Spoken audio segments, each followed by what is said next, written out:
Hi, my name is Shabana and I have a website called Meraki-X.com where I blog about different creative interests that I have.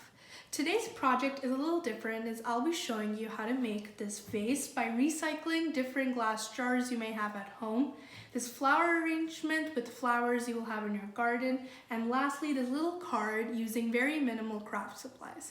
So let's get started. Here are the materials you will be needing.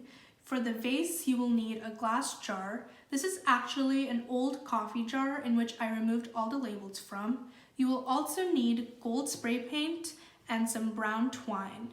For the flower arrangement, you will need a bunch of flowers. I got these flowers from my garden and they are of different colors and different sizes.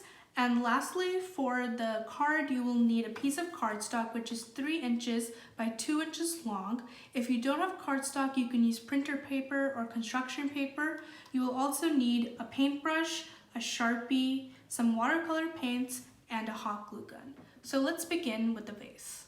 I started off by applying the gold spray paint onto the glass jar.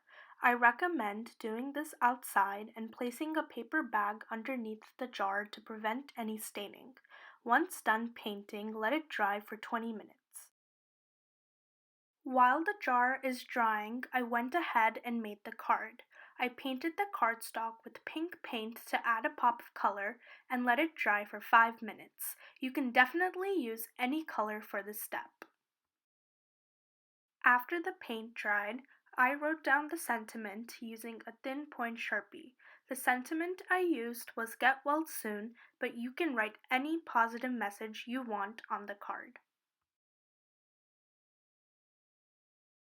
Once the jar was fully dry, I started wrapping the brown twine on the top to cover the rim of the jar. Using my hot glue gun, I put some glue on the tip of the twine to secure it in place on the jar. I then started tightly wrapping the twine around the rim until I reached the end, where I again used some glue to place it on the jar.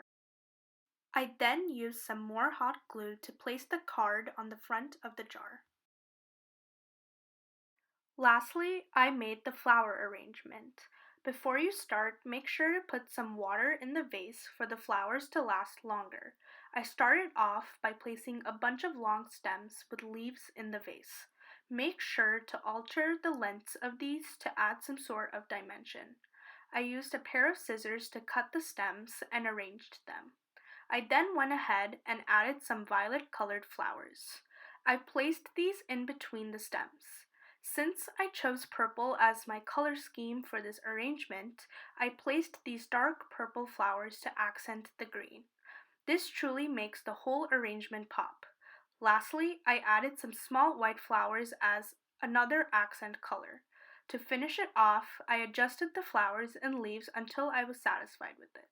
The fun part about this is that you can arrange the flowers and leaves however you like and truly personalize the arrangement by using different colors and different types of flowers. I hope you guys enjoyed making this vase and this flower arrangement. You can send this to anyone special and it'll truly brighten up their day. If you end up making this, please do send me a picture, and also please subscribe to my YouTube channel and take a look at my blog, which is Meraki-X.com. So take care, and as always, keep being creative.